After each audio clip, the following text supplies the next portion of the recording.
leaning into discomfort has been one of the things that has sort of helped me grow and allowed me to keep moving forward rather than sort of holding myself back. Welcome to Superpower with Kristine Milkovich, the podcast where we help you unleash your inner hero.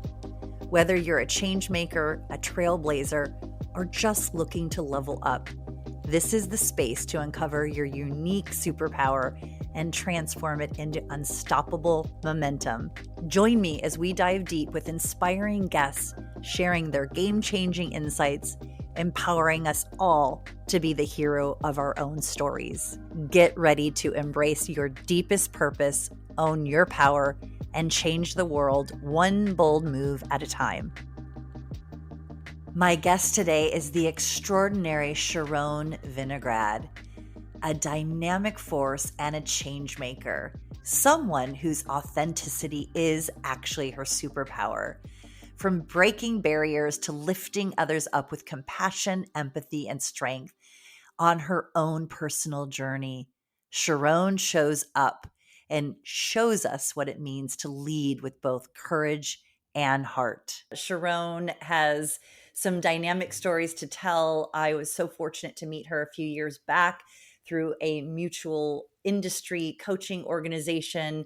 And I feel like it's been fast and furious ever since. It has been my good fortune to be able to have just access to her life in general, let alone become a colleague and a friend and a community member. So I believe you are going to get so much out of this episode. And without further wait, let's just go ahead and get the conversation going, learning about some extraordinary superpowers of this human being. And Sharon, welcome to the show.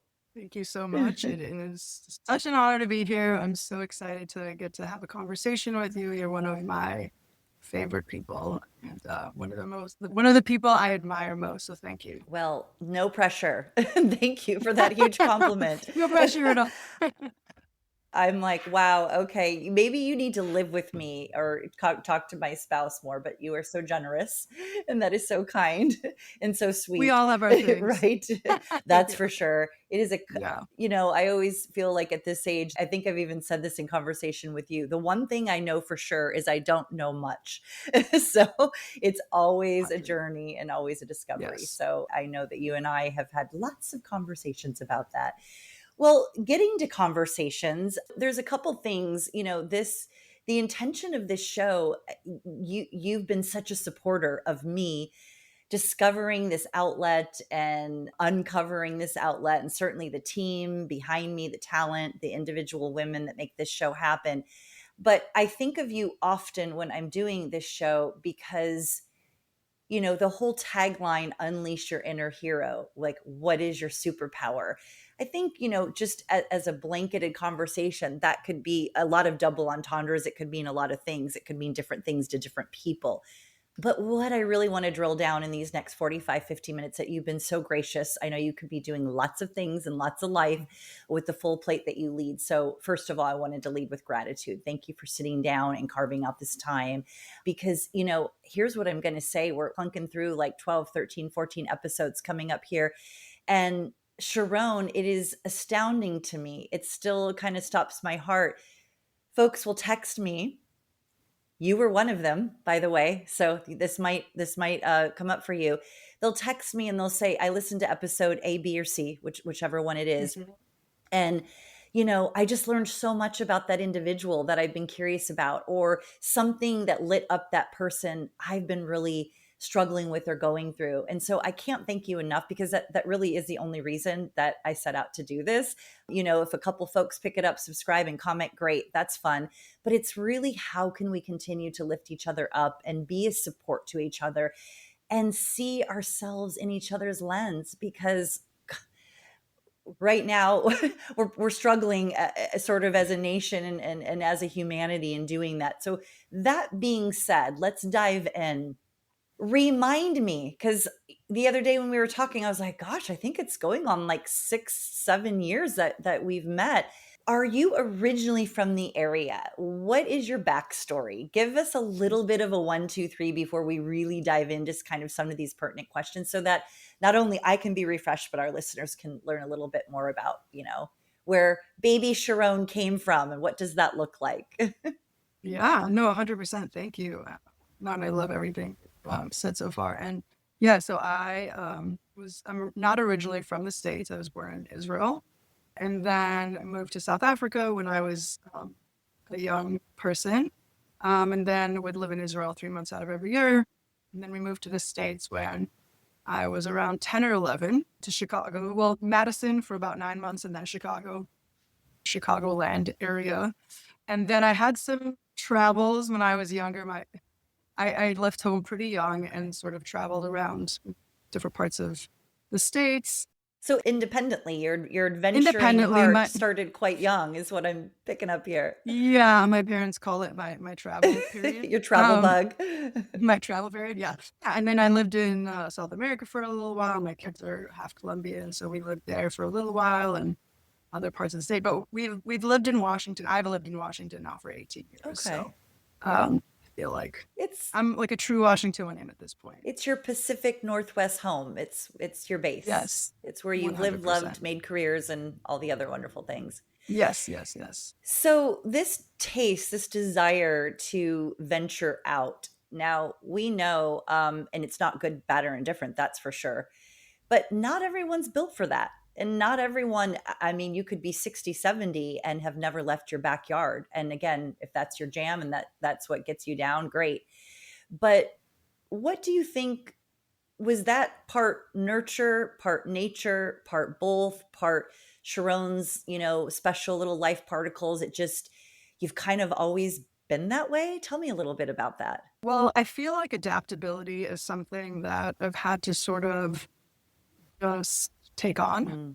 I see it as a way to really sort of lean into whatever it is I'm presented with, right? In whatever sort of situation I'm in. And it's allowed me to really sort of have a sense of adventure. Like that's the other thing. I think I've always had a sense of adventure. I was lucky enough to travel a lot when I was younger, not just in terms of immigrating or being an immigrant, but in sort of every country I've lived in, really, in some capacity, right? And so it's really allowed me to just sort of, adapt, lean into discomfort, and leaning into discomfort has been one of the things that has sort of helped me grow and allowed me to keep moving forward rather than sort of holding myself back. That's pretty remarkable. So whether it's by design, whether it's by force, whether it's by adventure, moving about, right? Having some sense of, my word, sort of a nomadic existence, sort of, well, I guess you can fight it, or you said lean into it and allow it to grow you and define, really from an adult age, probably a lot about who you are. That's something that I think about a lot because I've always had that zest and love. So unlike you, I did not come from a family where I had the ability to move to different countries or I didn't have the courage or the know with how, or probably all of the above at a young age to just hit the road and go adventure. But I have found that as I've matured and in my adult years. And I think that's just such a pivotal part of, for me, growth. And it sounds like for you too, it's really sort of defined the adult that you've become. So that being said, I don't think it's a rumor and it's not just LinkedIn telling me, because I've chatted over lunch about this with you. So you've had a couple careers and, I know I'm north of your age and we don't play on ageism on Superpower, but why I'm bringing it up is because I think when we get to a certain age, it's not wickedly uncommon to have had a few careers or a few kicks at the can or things that you just willfully want to try. So given your background, if we said, your resume, tell us a little bit about the other things that you've done before today that have sort of taken you to here and developed and grown you. Yeah, sort of just piggybacking on the last thing that we talked about. I think that being willing to take risks and really just allow life to like trusting. And, it's like I'm putting in the effort, but also just trusting that like the universe, and I know not in like a sort of hippy dippy way, but like obviously I'm doing the work, but to just, allow myself to take the risk to get where I want to go and design my life the way that I see fit and not be afraid to sort of break about like barriers for myself, but also what's expected of me. Right. And I think that's been kind of a huge thing. And part of what, the whole sort of travel period and having so much adaptability a little bit, and I will get to what Oh no, you're I love asking me. this. This whole conversation is about going deeper.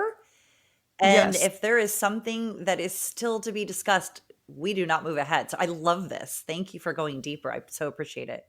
No, it's just like it was just sort of a perfect segue for me to say that the older you get, like you want to sort of explore more. And for me, one of my big pathways has been to actually ground Mm, and ground down a little bit more and create some stability, which is one of the reasons that real estate has been really meaningful for me. And sort of like what I love about that is really creating that space and what home really means, and to sort of help people get to that place where they feel like they have some roots. yeah. So that's, on the sort of on the real estate side, but yeah, I essentially got into as a young person, I just went through a lot of sort of feelings of like non-belonging, all sorts of just being an immigrant in Mm, every country, like along with the beautiful things, there were some challenges as well. sure. And so essentially I came to a path of really wanting to explore sort of the deeper sense of who I am and healing. And so I started my healing journey at a pretty young age. Mm, And so that led me into meeting this woman who's an acupuncturist. I started going to therapy, and I met this woman who's an acupuncturist and a healer. And so got really connected with her and sort of her whole world. And through that started uh, learning the healing arts. And it was such a beautiful experience. And then sort of opened up my little sort of wellness center and mm, really just grew into that. And at the same time, I became a mother pretty young. And so in my early 20s. So, being a mom and also kind of expanding on my healing business. And so I did that. And just in terms of career, and I was always sort of in the art world, yeah. whether it was, I used to perform, sing, and all of those things in Chicago, and it was Look at super all fun. We these were all like, stories. I love it. yeah, we were all these like artsy, I don't know, we just did a The lot art of world. amazing things. You were in Yes, the it was art world. amazing. How It was beautiful is amazing. Yeah. that? It was a beautiful experience. And then, I did the healing for a while and moved to Washington, also did the healing here. And then I went back to school and eventually got my Mm, master's in teaching high school English and ELL. And I taught here at Foster High School in Tukwila. And it was amazing as well. Like I truly, truly loved it. And I think, at some point I recognized that I wasn't able to spend the kind of time I wanted with my children mm. being a Right. teacher. With And that structured hours and schedule with and that timeline. structured hours, Yeah. like I really couldn't do that. And, I grew up with a dad who, was because of, being an immigrant, growing up without in poverty and just like really his whole thing was like making it right. Mm, And so I grew up not seeing him as much as I would have liked to. And so for me, it was really important that I made sure to have time with my children. mm. And so I decided that what's best for me and my family is to kind of move out of teaching. Okay. Um, Yeah. because contrary to popular belief, like maybe people or know this, but like teachers really work like 80 hours a week. I mean, it's I crazy. can only And summers are imagine. not really off. Yeah. And thank you for You know? reframing that, right? Because what an Yeah. opportunity using your voice here on this show and sharing bits and parts of your life and your experiences, to remind people like they're not just doing what is in the school room hours. I So, can only imagine the planning and the coaching and the framing and the this yes. and going over the tests. And anyway, thank you. Yeah. 100%. Yeah. So then, took some time to really think about what it was that I wanted to do next moving forward, took some time off, pulled on some savings, a little bit of retirement. Yeah. And Oh, that. yeah, and kind of with the support of a lot of people, moved into the next sort of phase. And I really wanted to help people find space and guide people and help them leverage, their futures, their families' futures, and also design a life that allowed me to, you know, pursue the things that I loved, spend time with my family, and still really help people and be a service and an advocate for people.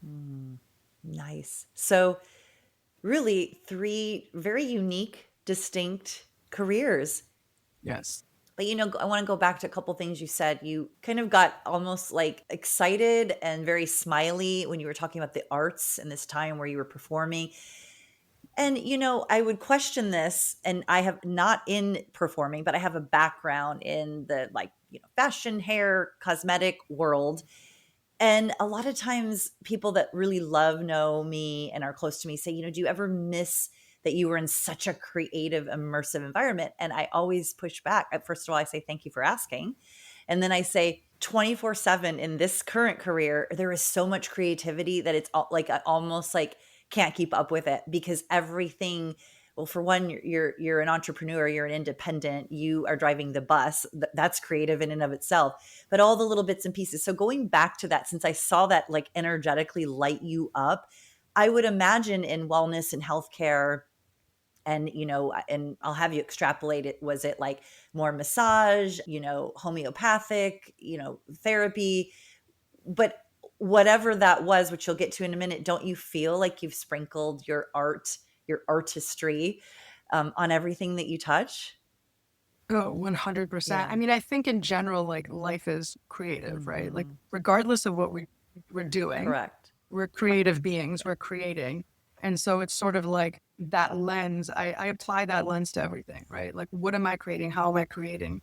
And how am I showing up in that? And so I think, real estate 100% is Mm. extremely creative. Being an entrepreneur is extremely creative, whether we're negotiating or creating connections with people or, bridging gaps for people. I think it's just such a beautiful medium to really to have that outlet.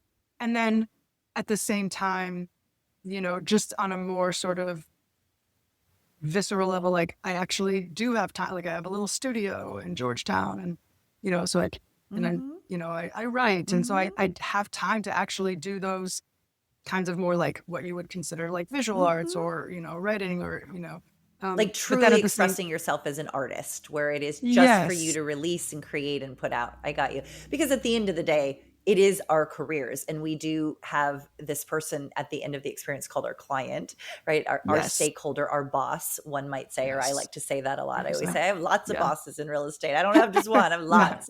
So I Yeah. do appreciate that distinction, and it is real, right? I mean, I don't think that's something to like not talk about it. It's a very real thing. You are curating an experience for someone's expectation. Yes. Different than a 100%. canvas or a sculpture or your poetry or Yeah. your dance, Yeah. right?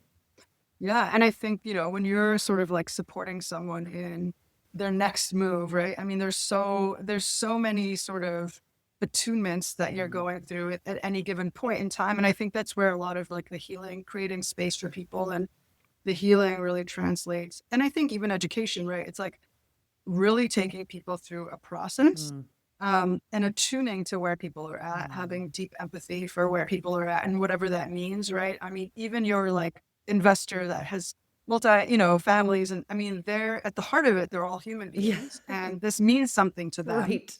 And it's going to allow them to do something, whether that's, give something to their children. You don't know what their story, I mean, you do know their story over time, but you get to learn their story and For sure. what's meaningful to them. And then you get to curate this experience and help them sort of create this story moving forward.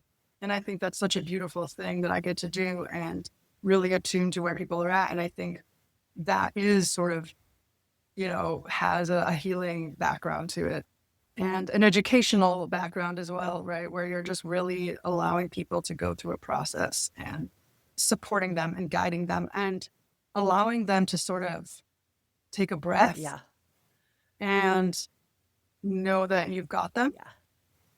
and that whatever it is that they're concerned about, worried about, whatever it is, that there's a process, but that you're also supporting and guiding them. And there is no right way to feel or no right. I mean, you're just allowing people to be. Mm. And I think so often in this world, it's like just being allowed to be as you are is kind of, it's such a, it just doesn't happen everywhere. Mm-hmm. And I think that we are who we show up in any given experience or, through whatever medium we're doing, right? So like we're, essentially, right, if you're someone who helps, if you're like a healer, you're showing up as a healer, whether it's through the medium of real estate, whether it's through being an educator, whether it's through being an artist, right? We're showing up that way.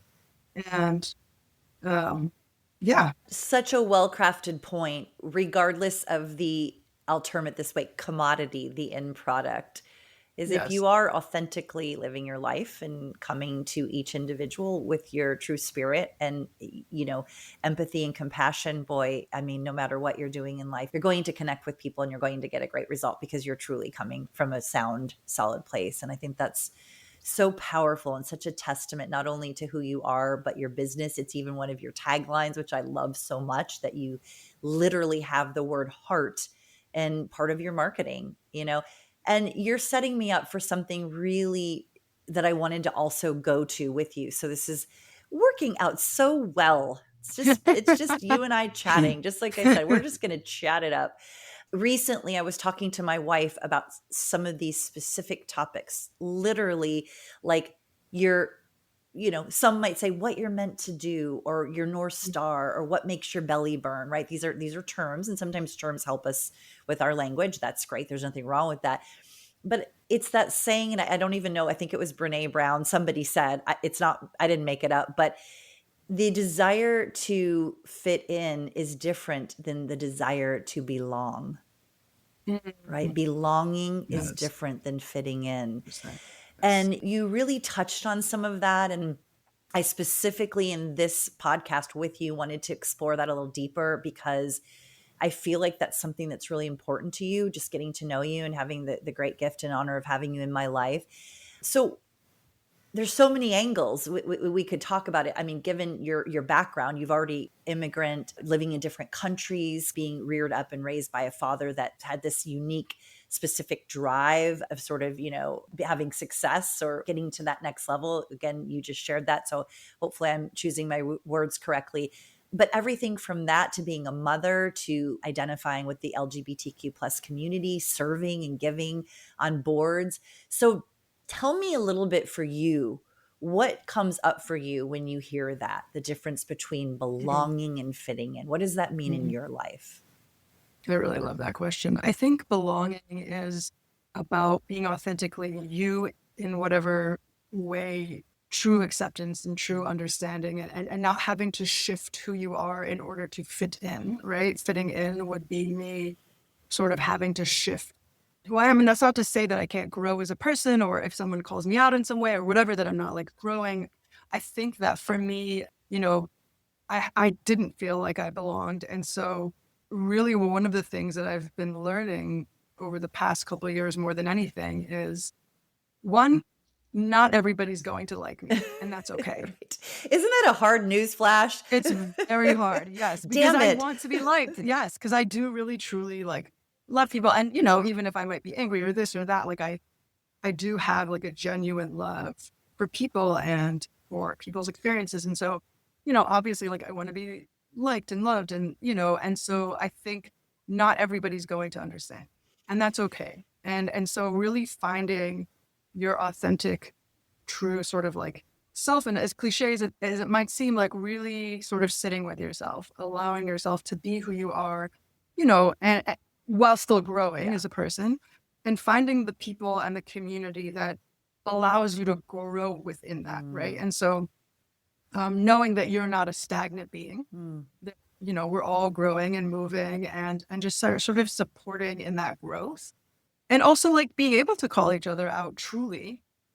And what does that mean to lovingly call someone out or lovingly challenge somebody, right? And then like to really, if I was to fit in, maybe I wouldn't have that sort of structure where I feel like I can safely say or safely have these conversations. And You can have disagreements or pushback as or not align yes, all the time with someone you love and care 100%. about. And yeah, Yeah. I think recently, especially, right? Like Right? there's been so Boy, much are we where, being yes, tested there. yeah, I mean, it's Holy been cow. crazy. And I think like, I mean, yeah, like I feel like more than anything, I'm really thinking about how I could build bridges. Cause I think, rather than sort of the separation is the thing that's most Mm. dangerous. And I think to sit with myself, Mm. if I have a sort of group of people that I really feel like, or even one person that I feel like there's belonging with, it allows me to go out into the world and build bridges and know that I have my center. Mm. You know what I mean? Like, Thank you so much for putting it into those exact words. It's, I think everybody, regardless of how you feel about politics, what your politics are, who you voted for, all the things, there is just this desperate feeling of being pulled apart and ripped in a million directions, right, Sharon? And yeah, thank you for reminding us that, yes, you also have to have self dignity and self protection and stand in your truth, which sometimes means letting somebody else know that it's not okay, right, to say a thing or treat you a certain way. But where can we continue to try to align and build those bridges? Wow, that was powerful. I needed to hear that. I needed to personally hear that this morning. Thank you. I'm thinking about that a lot. So, Well, even in our own communities, we both chair on a couple of similar boards that mean a lot to us in our communities and specifically in the queer and LGBTQ plus space. But we're seeing it in that community, pushback and name calling, and this isn't being done right or enough, or not enough voices here and not enough powers here. At the end of the day, everybody has their right to have those feelings. That's for sure. And I'm going to back that 100%. The scary thing about it is the agenda, the greater yeah, push. That's yeah, exactly the outcome that is desired, right? Is the yeah, inner yeah, turmoil and the inner fighting and the inner feuding. Because how can we be stronger together if we're fighting each other? 100%. Right. In sharing a little bit more of your life compass and sort of, what gets you out of bed. And these are all the things, right, that we're talking about. What lights us up, gets us out of bed, keeps us motivated, keeps us on track. What would be an experience, if you could think of one so far year to date in your illustrious, successful real estate career? Because you are not messing around. I watch it. I learn from you. Your support with buyers, sellers.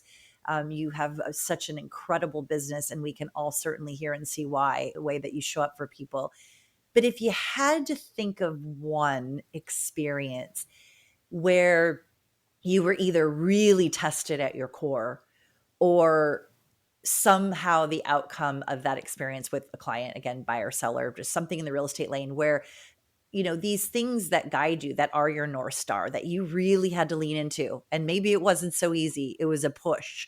Is there any kind of a real estate experience or client or story that comes up for you that you'd be willing to talk about or share? Yeah, no, absolutely. I love that question. And actually, recently, it's such a beautiful story. Like, so I have a buyer, I started working with her maybe 3 years ago, and she wasn't in a position at that point. And, she's a single mom. She's worked really hard and, was just coming up around so many barriers. And so, she's just she's an amazing person, but she just kept sort of like, we kept working together. She kept really kind of figuring out what resources she has. And this is really more a testament to her than to me in any way. But she was able to secure herself $100,000 grant through the Urban League for Black home ownership. Wow. And it allowed her to buy a home and to leverage that. And Unbelievable. you know, I mean, it's incredible. And honestly, I don't think I was as connected to or aware. I mean, I know we've had a Black homeownership lunch and learn and sort of some different resources Mhm. that through the alliance, but just seeing that in action and really kind of seeing how many barriers Mm.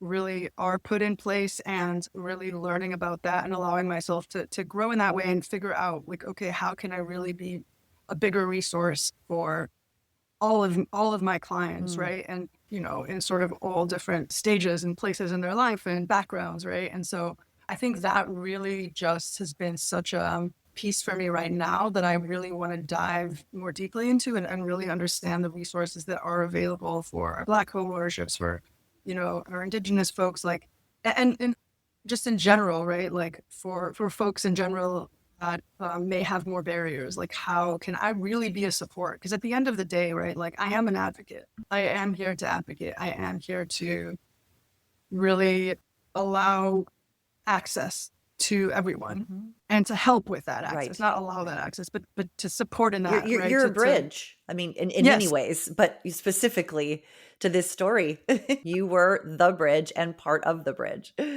yeah. I mean, and she really did most of it, Sure. really did Of all of it. course. For me, it's about, okay, I'm learning from I learn from my clients, and I learn how to be a better agent, a better person, a better human, and to be a better resource. And so she kind of allowed me to do that, and to really dive more deeply into that, to know that, I do have a social accountability, in the sense that, like, I think all agents really should have more access to this, and to know about these things a lot more than we do. So, first of all, that's an incredible story. And I want to go a little deeper and touch on a few things that were hitting me hard while you were talking. I think there's this distinction between, I believe, when the word advocate or advocacy is used, that, and I'm saying in a general sense, sometimes my own built in stereotypes around it and in my own work, is I think that it can seem that to really be making an impact, it has to be, at the federal level or the state level, or, meeting with politicians Yeah. and senators. And that's all great work. And boy, is that needed. That's for sure. But it's the Mhm. storytelling, Yeah. and it's the pathway to options, and the knowing that there are resources available that help support fair housing, and how you, as a real estate broker, a businesswoman, a professional, a human that wants to connect in that way, you are a part of that vehicle. And yes, your client, got on the phone and went online and did the things that obviously from a legal standpoint, you certainly couldn't have done for her. But it's such an important thing to be telling these stories, because from an ethics standpoint, maybe she would have fallen into the lap of a real estate broker that doesn't have that commitment, or isn't willing to spend the 3 years on the journey, or to have the empathetic and supportive lens to be like, we're going to get you a house, damn it. Like, we're going to figure this Mhm. out. What would be your comment about that? Because I feel like that's a very big topic right now. This sense of, if I'm not, on the Hill in DC changing the law, then how am I really impacting things becoming more fair? And I would push back on that in a lot of ways. So what is your thought on that? Yeah, I love that question so much, and that lens. And I think for me, I think about it as like, there's the macrocosm and the microcosm, and you can do things on a macro level, and that's amazing and beautiful. And some people have that, right? Right. Like for They have me, that platform or that they outlet. have that, and Yeah. it's beautiful and it's great. Like, I mean, I think, like, Kristine, I think you are one of these people that really does have this like big sort of advocacy lens, in the sense, at least from what I see, and I may be wrong, but you are going to these like federal, I mean, you are doing things at the federal level, like, I mean, there's a lot that you're doing that I so admire. And then, but it's not to say that that's not a path that, like, I'm interested in, or, it's just more so that, like, for me, when I really think about like how I affect that, I think about it as a ripple Mm, effect, and sort of like the micro levels, and the micro ways that I build bridges, and that I support folks in that, and what that means in terms of leveraging their families and generations. And I think it's both are very, very important. And I think you can do both at the same that's time. Like, right. you don't have to choose, but it's sort of like whatever your life, like however your life is arranged, right? Like, if you have the ability to do things on a federal, or, if that's sort of who you are, or because your voice is really powerful, and you're a really good public speaker, and all of these things. And I think that this is something that I see in you, right? And I think it's a beautiful gift, and you're using it, right? And so your life allows for that, and you're using that gift. And for me, I think there is some of that, but I think I'm so much better at, I mean, I do think like advocacy on a bigger level as well, but I also think like for me, the smaller things, like how many bridges I've seen that I've created, or So beautiful many. moments where, I mean, yeah, you're and it's, sharing some of them right here on this show. Honestly, I yeah, mean, yeah, I just so appreciate it could be over coffee, it could be over dinner, it could be at a community meeting, it could be at Seattle King County Realtors, it could be in Washington, D.C., it could be on this podcast. You telling the stories, many, but you're telling one specifically of how you, because yes, your client went and to Urban League and identified the resources and identified the funding. Yes, of course. But you also are a big part of that story because you were also her coach and her guide and her advocate through your lane and what you bring to the table and supporting her, right? yeah. And more than anything, I'm just sort of in the spirit of growth and growth mindset, and allowing myself to grow through that and to see how I can be a better support. Mm, Um, right. you know, Keep sharpening and those so saws. yeah, 100%, right? Like if it's not about like the ego self, right? And like really like I'm not always going to be the perfect whatever, but like how can I allow other people or other experiences, or how can I allow myself to grow and be better, just sort of put down the ego self a little bit. Do you know what I mean by Oh, I that? Like, do. I'm yeah. working through it 24/7. I'm glad I'm not a lone soldier and none of us are, right? Speaking of these commitments and this service that you provide in real estate and other ways, tell us a little bit about that for people listening to this show that have never met you and they're going to be Mhm. all excited to look you up and get to know a little bit more about who Sharon is in lots of capacities. But you tell us what you're in real estate, but what other ways do you contribute and bring that energy to your communities? Because I know there's a few. Yeah, no. So, you and I are on the board, the real estate, LGBTQ plus real estate alliance. And so I think a lot of that is about creating equity within the sphere.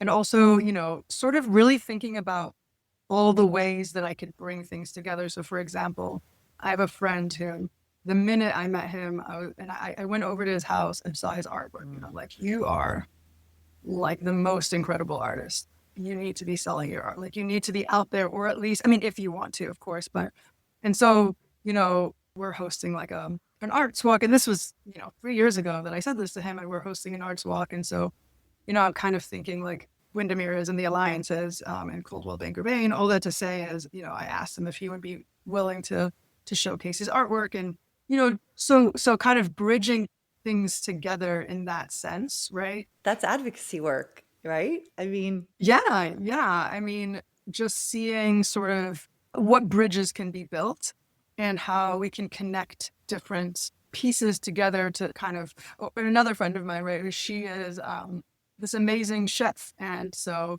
I asked her to like create this beautiful sort of like elevated picnic for my partner and I, mm, for their birthday. We went paragliding, and they just like delivered this surprise, beautiful wow. picnic basket, but supporting people and friendships, and supporting people in their sort of endeavors. And if that makes any A sense, like, hundred percent.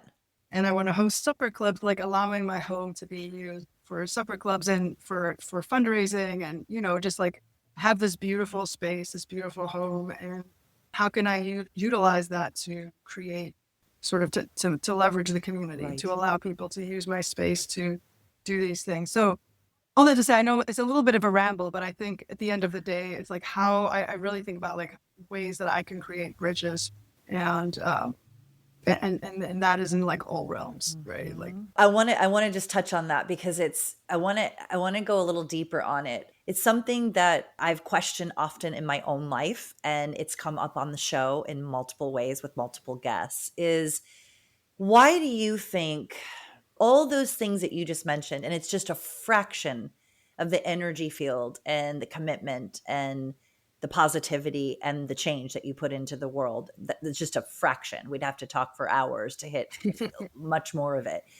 But why do you feel, and this could go big, like, is it societal? Is it just the story we're all taught and fed with a spoon coming up and being reared up? in multiple cultures, countries, and ages, where all of those things build the story of your contributions and the value in your life that you bring to so many. But do you feel like most of us forget that? Or we think it has to be these grand gestures. Those are grand because they change people's lives. But I mean, like, do you feel like that's something that you ever struggle with, or that you hear people sort of debating, like, you're doing so much because of A, B, C, and D, and it all adds up, and it's all compound energy, and it all leads to the greater good of helping us all move and grow and develop. And it could be your client getting a house with their $100,000 loan. It could be the chef or the curator or the food enthusiast that you're now supporting by way of this basket. What do you think that's about when we sometimes get in our own way? We get caught up and think, am I really doing much? Am I doing Mhm. anything? Am I Yeah. impacting all of this going on around us in the world? How do you back out of that? What does Sharon's mindset or Mhm. head, heart, spirit tell her to keep getting up every day and doing it?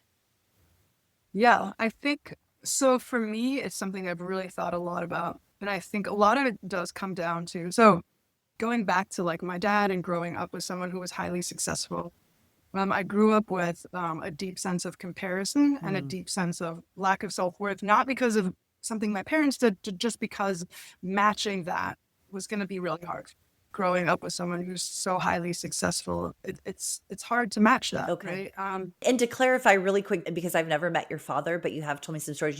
You're specifically referring to a businessman and being able to make a Yeah, like living and sort of just in the world of how most of society deems success. Your father has done 100%. quite well in that lane. I just wanted to clarify that that's Yeah, what you mean. 100%. Okay, Yeah, and also just like as a human being, like, sure, my parents have done so much. I mean, they've worked like really deeply around their own growth, and they've always advocated for therapy and things like that. So, wonderful. I mean, I was very lucky and very fortunate, but I sort of in a way pushed them to the therapy just because I was kind of a difficult child. So Well, they come had to, on, they kind of weren't had to we do, all? yeah. So all that to say, I think like, growing up though, and he's, I mean, just coming from where he did and sort of poverty and all of this and starting to work at such a young age and all that to say, I think that it took me a long time to, I think not compare myself. Mm, And I think in every way, like I would compare myself, not just, in how successful I was, but on every level. And that really stopped me from even writing, right? Like I'm writing this novel, essays, and then I would hear another writer in a class and was in, and I was like, oh God, or I mm, see a beautiful piece of artwork, and I'm like, oh gosh, like, and it's like, no, we all have these really beautiful, unique gifts, and they show up in different ways, and we all do little things, and we all contribute in some way. And I think the biggest barrier for me was comparison, and just that came out of a lack of self worth, right. right? And so when I really sort of I've been really dialing in on it Mm, and really dialing in on what, my self-worth and not comparing myself to anybody else or even to myself, to just allow myself to be in the flow of it without the and I get that there in order to like grow, there needs to be some competitive edge, or you need to kind of like you want to push yourself forward on some level already. So there does have to be some sort of, and I don't know if it's the word comparison, but there's got to be some push, right, to move sure. forward, The motivation and right? the determination Yeah, comes from something in your core, right? For all of us, whatever right. that is. Yeah. 100%. And I think it's shifted from the sort of drive has shifted from a wanting to prove myself, right? And to something a lot deeper. And so I think Mm, for me that's really built on something that's it's always been there, but right. then it's also this desire to prove myself to whoever, and I think that really allowing myself to let go of needing to prove myself, to being liked, to comparing myself, I've just grown exponentially on every level and really helped a lot more people because I'm not so focused on myself. Oh my You know what I gosh. mean? 100%. I would say for me, and I'm going to go extreme, that the disease of insecurity and comparison, it is one that I swim in deeply. I have lots of support workers, therapists, gurus, body workers, all the things. And I'm happy to say it right here on this show. Happy, I'm willing, I should say. So yes, when you say, you know what I mean 100% I can relate and have empathy and compassion, because I think it is one of the biggest diseases facing our society and our world is the lack of our own self-acceptance, right? The lack of our own, the list goes on, the things that I am working on unpacking. So I appreciate your transparency and being so open and vulnerable to go there, because I mean, it's true. It's a lot to keep working through, and it does take constant effort, right? I mean, that's the thing. Yeah. It's not like, oh, done with that, check.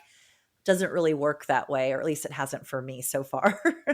Yeah, and I think like what you bring up around compassion, I think that's it's a key, it's been a key for me. I read this book by Kristine. It's just called Self-Compassion. Anyways, it was a while ago, but it really allowed me to unpack how little self-compassion I had, and the less self-compassion I have for myself, the less I can have for other people, right? And so like deep empathy and deep compassion for others also comes from deep compassion for myself. And, I think truly one of the biggest ways I think that we can impact is honestly to start with like having self-compassion. Right. And I know, maybe it's like or kitschy or whatever, but it's, for me, that's the truth for me. Like what I've felt like has really allowed me to have that for others, and then also to have compassion for others, and know when there's a boundary that you need to create around someone else. Like you can have compassion and love for people or someone or a group and still have enough self-compassion for yourself to know when you need to take a step back, right? Like Yes. how to kind of like, right? And that doesn't mean you don't have compassion or love, but it means that in order to bring you to like have compassion for them, you have to have compassion for yourself, and then allowing there to be a separation.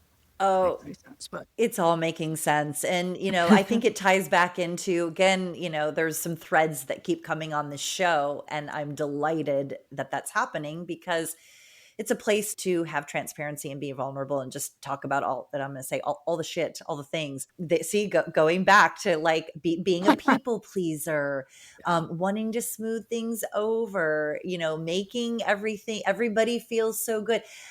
Something that my spouse is really great at reminding me of, and I'm not saying that with snarkiness, I'm saying it with love because it's incredible, is allow people to have their own experience. Allow people to have their own experience. For me, it comes up in, my mama drama and so many other ways. We have to have 7 shows to talk about that. But it's this, I have the desire to work towards really allowing people to have their own experience. What makes Kristine's ego so freaking big that she thinks she's so important that she's got to jump in there and navigate that, right? Or help define what that is for someone. Oh, I get it. it's Right it's there it's with such a you. release, right? Like it's a release to not have to It's control freedom. everything. I mean, really, I'm like, yeah, it is total freedom when you are mhm, there, right? And yeah, I'm working to get there. But right? Don't you think, I mean, to me yes, the definition 100%. is it will absolutely free you when Yes, you yes, figure out how to not think that you have to be a part of everybody's experience. yes, 100%. I think that's taken me a long time, and even with my own children, I think one of the things that was hardest for me was when my oldest told me that they don't want to bar mitzvah, right? And I was like, this is your experience, this is your story, this is your life, and I have to. And in the Jewish tradition, 13, it means like you're becoming an adult, right? Like you're Yeah. 13, and that's what the bar mitzvah or bat mitzvah is about. And so, I had to sit with that for a while and say, okay, like how do I show up in this and not control my child's experience? And of course, like, obviously we need to have some boundaries and some things with kids and routine and whatever. Sure.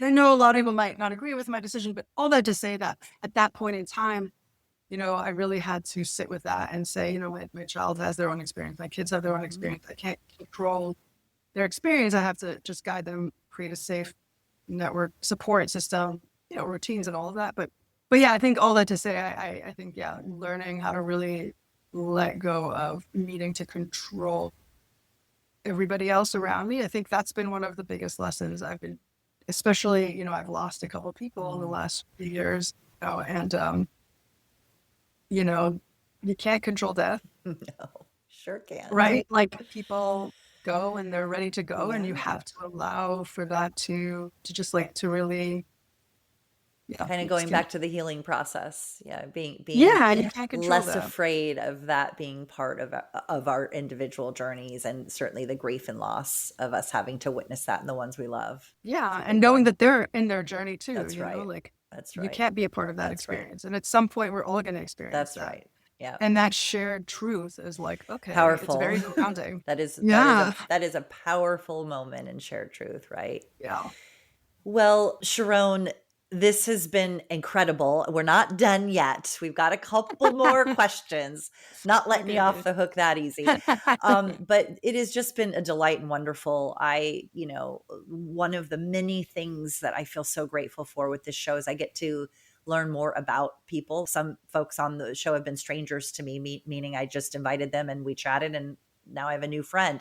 But even individuals like yourself that I'm in relationship with and in community, I've learned so much, and I have a deeper understanding of what lights you up and makes you tick, and things that you also struggle with and are working through. And so thank you. That's a gift. That is such an incredible thing. So I do have a couple final questions that I just don't Yes, want us yes. to miss, that I love to hear people's feedback on. So if you were sitting with your 20-year-old self, that Okay. adventure that's hopping those planes and running around different continents and countries and seeking to understand and just being so raw and open, what would you tell that 20-year-old? Is there something unique or different looking back that you would say or encourage that individual to think about in life? Yeah.